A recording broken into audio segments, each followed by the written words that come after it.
क्रोध ना आए उसके लिए क्या करूं, क्रोध से कैसे जीतूं? देखो, हम अध्यात्म का यहाँ सत्संग होता है, अध्यात्म का उत्तर है। व्यवहार भी अध्यात्म स्वरूप ही करने के लिए हम ये समय देते हैं। हमारे यहाँ व्यवहार की कोई सत्ता नहीं है, व्यवहार को भी भजन बनाना है, इस भाव से यहाँ संग होता है। इसलिए यदि अध्यात्म में थोड़ा भी आपको ज्ञान है तो हमारी बात समझ में आएगी, अन्यथा नहीं आएगी। अगर नाम जप नहीं करते हो, अच्छे आचरण से नहीं चलते हो, तो हमारी बात बिल्कुल समझ में नहीं आएगी, क्योंकि ये अध्यात्म की वार्ता है। पहली बात ये कि जन्म जन्मांतरों से हमारे कर्मों का एक समूह एकत्रित है, जिसे संचित कर्म कहते हैं। उन संचित कर्मों से दो विभाग करके हमारे शरीर की रचना हुई है, कुछ शुभ कर्म और कुछ अशुभ कर्म।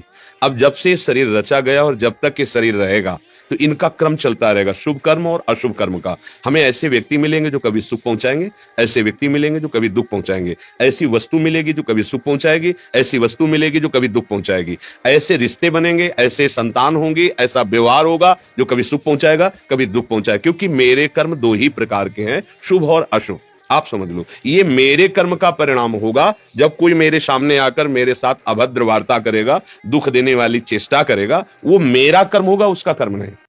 पहले ये बात माननी है। अब वो मेरे कर्म को निपटाने के लिए आया है, सहयोगी है। जो मेरा कर्म निर्धारित किया गया है दुख भोगना, वो शाम जैसे कोई एक है, मिलता है कि हृदय रो पड़ता है, उसके प्रेम में, उसके व्यवहार में आनंदित हो जाता है। एक है, हृदय जल जाता है कि भगवान कभी ऐसे आदमी को मेरे सामने मत लाना। तो रूप तो दोनों उसी के द्वारा भेजे गए थे। एक के द्वारा मेरे अशुभ कर्म का नाश कराया गया और एक के द्वारा शुभ कर्म का। शुभ कर्म का नाश हुआ सुख भोग के और अशुभ कर्म का नाश हुआ दुख भोग करके। पहली बात, अध्यात्म किसी की निंदा करने का राइट नहीं कि आप जो है किसी की निंदा करें। आपकी जो निंदा हो उसे सह जाएं। अध्यात्म का उपदेश, व्यवहार इसे बर्दाश्त नहीं करेगा। और परमार्थ का और ऊंचा स्थान, तुम हमें गाली दोगे, हम तुम्हारा मंगल मनाएंगे। तुम हमारा अनिष्ट करोगे, हम तुम्हें सुखी करेंगे। अध्यात्म का जहां प्रश्न कर रहे हो, एक अध्यात्म मार्ग के पथिक से प्रश्न कर रहे हो। दूसरी बात, हमारे प्रभु सबके हृदय में ईश्वर रूप से विराजमान है। ईश्वर जो सबका शासन करता है। जैसे जो दुष्ट स्वभाव के लोग संसार का विनाश करना चाहते हैं, अस्त्र भी हैं, शस्त्र भी हैं और उनके पास सामग्री सैनिक भी हैं, पर वो कर पाते हैं क्या? उतने को मार पाएंगे जितना मारना है। विनाश लीला में जितना उनको दिया गया उतना ही कर पाएंगे, इसके आगे नहीं कर पाएंगे। ईश्वर सबके बैठा हुआ है हृदय में। तो वो जो ईश्वर हृदय में बैठा हुआ प्रेरित करके मेरे सामने दुखद परिस्थिति की, तो हम उसके बच्चे हैं, वो हमारे सामने क्यों करेगा? ऐसा है कोई मंगल विधान। जैसे मां अपने बच्चे को ऑपरेशन कराने ले जा रही है, बच्चा सोच रहा है मां कितनी कठोर है, जबरदस्ती हाथ पकड़ करके बंधवा करके डॉक्टर उसे चीरा लगा रहा है, तो वो मां को भले कोस सकता है कि ऐसे व्यक्ति को सौंप दिया। लेकिन आंतरिक वो अज्ञान के कारण ऐसा सोच रहा है, मां बड़ी कृपालु है, पैसा देके डॉक्टर से चीरा लगा के उसे स्वस्थ करना चाहती है। उस फोड़े को, उस मल को बाहर हटाकर वो निर्मल स्वस्थ करना। ऐसे मेरे भगवान मेरे किसी पाप कर्म रूपी फोड़े का ऑपरेशन करवा रहे हैं। इतना सा अगर समझ रखोगे तो हृदय शीतल हो जाएगा। कुछ मंगल होने वाला है, कुछ आनंद होने वाला है। मुझे सावधान रहना चाहिए, मेरे अशुभों का नाश हो रहा है। भगवान मंगल करने के लिए अध्यात्म, और इसी से सहा जा सकता है।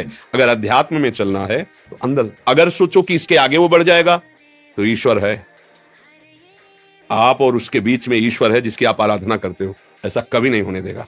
उतना ही होगा जितना विधान है। जो विधान है वो मंगल भवन के द्वारा किया गया, इसलिए मंगल हो ही नहीं सकता। हमारी सोच के कारण मंगल लग सकता है, क्योंकि हमने जो मंगल माना है उसके खिलाफ हो सकता है, लेकिन उसने जो मंगल निर्धारित किया है उसके खिलाफ नहीं हो सकता है। इसलिए मुझे अपनी रुचि को उनकी रुचि मिलाना चाहिए। जो ही प्यारो करे सोई मुझे भावे। अब इतनी बात समझ जाओगे तो अंदर से महात्मा बन जाओगे, बाहर से चाहे स्त्री शरीर हो, चाहे पुरुष शरीर हो, चाहे गृहस्थ हो, चाहे विरक्त हो। अगर ये समझ नहीं है तो फिर नहीं, फिर तो ये सब चल रहा है, झगड़ा, रिपोर्ट, लाठी डंडा, ये सब ऐसे कह दे कि कोई ऐसे तो पूरे जीवन में भ्रमण करते रहे हैं। हमारे प्रारब्ध को भुगाने के लिए भले कुछ कोई, अन्यथा किसी की ताकत नहीं। ऐसे बैठे थे सैनपुर है गंगा किनारे, सैकड़ों सांप वहां, सैकड़ों वर्ष पुरानी तपोभूमि, ऐसे मतलब 90 बीघा 100 बीघा का तो केवल बगीचा है, और इसके बाद ऐसी भूमि पुराने सांप ऐसे जैसे ऐसे बैठे से बगल से निकला, देखा उसकी आवाज निकलती है जैसे किंग कोबरा, बड़े सांप होते ना, उनकी श्वास की आवाज। तो ऐसे देखा सांप, तुरंत निश्चय, अगर इसे काटना है तो तुम कहीं भाग के जाओ, काट लेगा। नहीं काटना है तो चुपचाप बैठे रहो, मंत्र जप कर दो। है विधान तो तू भाग के जा, कहां भाग के जाएगा? नहीं है तो कुछ नहीं करेगा, कहीं भी पक्का ये कोई मतलब ऐसी प्रवचन की केवल बातें नहीं, अनुभूत जीवन की बातें कह रहे हैं। और ये अज्ञान ही है कि कोई हमें सता रहा है। मेरे प्रभु के सिवा कोई दूसरा नहीं है। हमने जो कर्म किए हैं उनका दंड देने के लिए वही काल बनते हैं, वही मृत्यु बनते हैं, वही नाना प्रकार के दुख रूप बनते हैं। और यदि हम भजन के द्वारा उन कर्मों को नष्ट कर दें तो दशों दिशाएं आनंदमयी है, दशों दिशाएं सुखमयी है। हमें अपने को सुधारना है। अध्यात्म अपने को सुधारता है, अध्यात्म अपनी दृष्टि को सुधारता है। दृष्टि कैसी? जैसी तुम्हारी दृष्टि वैसी सृष्टि अनुभव में आएगी। तुम्हारी दृष्टि कैसी? काममयी तो सब दुष्ट दिखाई देंगे, राममयी तो जित देखूं जित श्याममयी राममयी, जड़ चेतन जग जीव जत सकल राम। अध्यात्म अपने को सुधार, और अपने सुधर गए तो कोई दूसरा है नहीं, ये भी बात जान लो।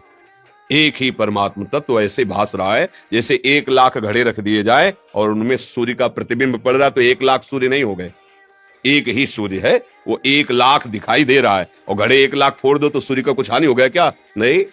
ऐसे ही ये सब घड़े हैं अपने लोग, उनमें भास रहा है वही एक परमात्मा। उसका न कभी मरण है न कभी जन्म, और वही तुम्हारा स्वरूप है, तुम्हारा ये स्वरूप नहीं है। तो अध्यात्म के बल से, नाम जप के बल से ऊपर उठो, और ये दुख सुख लाभ हानि मान अपमान, इस पर विजय प्राप्त करने के लिए अवसर मिला है। पर मनुष्य इतना विषयों में पतित हो गया कि ये बात उसके समझे में नहीं आती कि जीतने के लिए मिला है। वो हारता चला जा रहा है। वो समझता है जीवन का लाभ पैसा कमाना, पैसे का लाभ मनमानी स्वच्छंद भोग भोगना, ये जीवन का लाभ। नहीं नहीं नहीं, ये गलत दिशा हो गई।